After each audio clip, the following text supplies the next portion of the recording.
عمران خان ہوں. اب دیکھیں دو رستے ہیں عاصم منیر صاحب کے پاس، تیسرا رستہ کوئی نہیں ہے.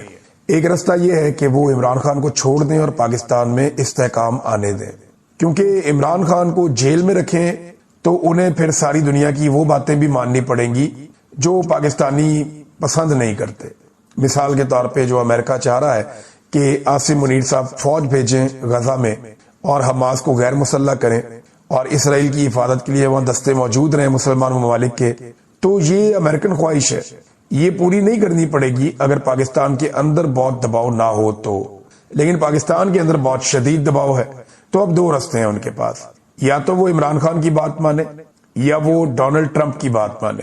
تو میرے خیال میں عاصم منیر صاحب عمران خان کی بات نہیں مانیں گے. عمران خان صاحب اس لیول پہ چلے گئے ہیں کہ وہ یہ سمجھتے ہیں کہ پاکستان کی ملٹری اسٹیبلشمنٹ کو ان کے آئینی کردار میں واپس بھیجے بغیر پاکستان آگے نہیں بڑھ سکتا، اور پاکستان کی اسٹیبلشمنٹ کے سارے مفادات ان کے آئینی اختیارات سے باہر رہنے میں، یعنی جب تک وہ آئین سے باہر رہیں گے تب تک ان کے فائدے ہیں، کاروبار کریں گے، چیزیں چلائیں گے، چیزوں کو کنٹرول کریں گے، سیاست میں اور حکومت میں مداخلت کریں گے، بڑے بڑے فیصلے خود کریں گے، تو اس سے وہ بہت طاقتور رہیں گے. لیکن اگر وہ آئین کے اندر چلے جاتے ہیں تو پھر تو ان کے پلے کچھ نہیں رہے گا. لہذا عمران خان صاحب کی بجائے میرے خیال میں عاصم منیر صاحب ڈونلڈ ٹرمپ کی بات ماننا پسند کریں گے اور وہ ڈونلڈ ٹرمپ کی طرف ان کا پلڑا جھکے گا. ناظرین، ایک اور دعویٰ کیا گیا، یہ دعویٰ فواد چودھری صاحب نے کیا، کچھ اور لوگ بھی کر رہے ہیں. ایک آدھی خبر بھی آئی ہوئی ہے کہ اڈیالہ جیل میں نہیں، کوٹ لکھپت جیل جو لاہور والی ہے، وہاں پہ جو قیدی موجود ہیں، اعجاز چودھری صاحب ہیں، وہاں پہ یاسمین راشد صاحبہ ہیں، وہاں پہ عمر سرفراز چیمہ صاحب ہیں، شاہ محمود قریشی صاحب ہیں، سنم جاوید، فلک جاوید، دیگر اور بھی بہت سارے قیدی ہیں. اب یہ کوشش یہ کی جا رہی ہے کہ کوئی مذاکرات شروع کیے جائے. اس قسم کی خبریں آ رہی ہیں، میرے پاس کوئی پکی اطلاع نہیں ہے، لیکن اس قسم کی خبریں پھیلائی جا رہی ہیں کہ جناب کوئی مذاکرات شروع کیے جائیں، کوئی رستہ نکالا جائے، کوئی مفاہمت کی جائے. اب اس میں فواد چودھری صاحب یہ کہتے ہیں کہ بااثر اوورسیز پاکستانی مفاہمتی کوشش میں شامل ہو گئے ہیں، حکومت سے رابطے کر رہے ہیں تاکہ بامانی مذاکرات کے امکانات کا جائزہ لیا جا سکے. کوشش کامیاب ہوئی تو اوورسیز پاکستانیوں کا یہ گروپ، یہ جو شامل ہو گئے، کوئی 8 لوگوں کا گروپ ہے، یہ پاکستان کے اندر $1 ارب تک کی سرمایہ کاری کرنے کے لیے تیار ہے. یہ بات فواد چودھری صاحب نے کی ہے. $1 ارب بہت بڑے پیسے ہوتے ہیں، اور سرمایہ کاری کے طور پہ اگر اتنا بڑا پیسہ آ جائے، ہم تو قرضہ لے لیں $1 ارب کا تو ہمارے پاؤں زمین پہ نہیں لگتے، بڑے چوڑے ہو جاتے ہیں. لیکن اگر $1 ارب کی سرمایہ کاری آ جائے تو یہ بڑی بات ہے.